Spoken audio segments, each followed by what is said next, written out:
I am Yemisi Lanredo. The International Air Transport Association, IATA, says global air passenger traffic results for July show strong but moderate demand growth. African airlines experienced a 6.5% increase in traffic compared to a year ago, down from 10% demand growth. And prices of international airlines airfares in Nigeria have gone up some notches because of a 10% review of ticket prices. According to IATA, conditions in Nigeria and South Africa continue to diverge.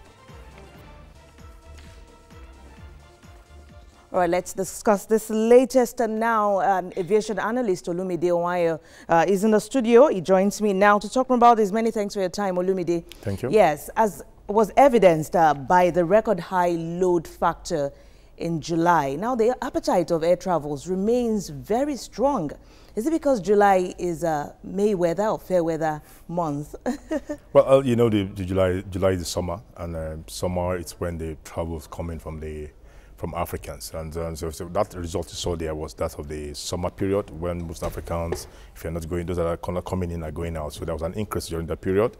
Again, as we are moving out of recession, so are also other countries within the region, and the improved security within the Africa region has allowed travel to increase during the summer. So that report is just about July, not any other month, because looking at the two biggest economies, South Africa and Nigeria, exactly, the prices or the airfares at that time or the traffic for those two countries continue to go in separate directions. The figure they're giving is not from January, because if you look at it, we came in slow from the beginning of the year, and we started building strong. Not Nigeria alone, most of the other African countries. And what you've seen there is just practically maybe the last 3 months, what happened during the summer and the normal movement, and it was good on international flights. All right, let's look at the review by IATA on Nigeria's airfares. It's been reviewed upward by 10%. Why that? We see the exchange rate, the Naira staying strong now against the dollar. So why this time? Yeah, I expect that reaction from everybody, because when you look at the Naira that's getting strong, and you see IATA increasing the rate of exchange, moving from about 305 now to 306 Naira as the exchange rate for the flight. Now, when you look at it, how do you bring down price? How do you get good fares for your country, for your indigenes, for your countrymen and women? The only way you can get that is by competition. On the international outside Nigeria, from here, what you have is 90% of the flights are offered by the foreign airlines, and all these airlines belong to IATA. So when they go and speak, when they go and push for these figures, there's virtually nobody from the Nigerian market that is competing. The only airline now operating international is Medview Airlines, and Medview is not even on IATA. Wow, that's sad to clearing hear. out. So what do you expect? So when these airlines come together, it's a cartel. That's what because IATA, the first part of IATA is to protect the airlines, which is the primary reason why they are in existence. So they come together, they have the meeting, and increase and do what they need to do to protect the airlines. That's a sorry situation for Nigeria. Yes. Oh yes. The only way we can do that, the only way you can bring that fare down is to compete. Bring out your own airlines, because the more the merrier. When you have more airlines in it, you tend to drive the price down. Today now we have, if you look at it on the London route, there are 3 airlines there: British Airways, Virgin, and Medview. And if you look at the schedule, we are far behind, much more behind. So until when we can improve competition, until when we can participate, we will not be able to dictate the price and what is offered in the international market. You may want to tell us, maybe you're in the know of what the government is planning, any plans to actually get on that stage that we should be, especially being on IATA? Basically, being on IATA is not the responsibility of the government.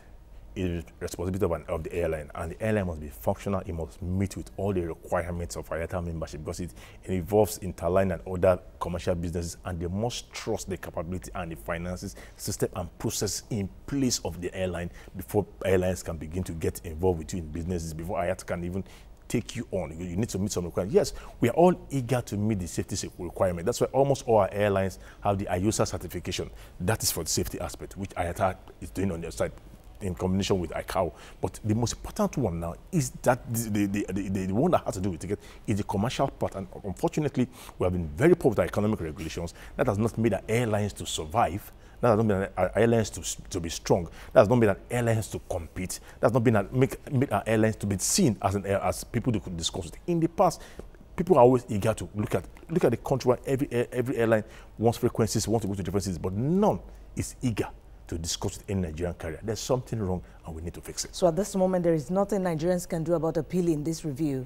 Basically, the only what we can do is NCA, the regulator, who's supposed to approve it. Well, they must have approved it because virtually they must have presented a case that will be beyond the power of NCA to object to. But right now, what you can do is that for those who can buy ticket from abroad, they can get it cheaper compared to those using Naira. Unfortunately, it's going to affect all the structure in the market. The travel agencies will lose market, and it goes down the line. So we need Nigerians to participate, and that is why we are now calling on the government to look at the issue and fast track the issue of a national carrier in whatever form it takes. We need to have a carrier that's been supported by government, strengthened, and has the power, system, and processes to make it compete with this. Apparently, that's the top solution. Olumide Ohunayo, aviation analyst, thank you so much for coming on Business Tonight.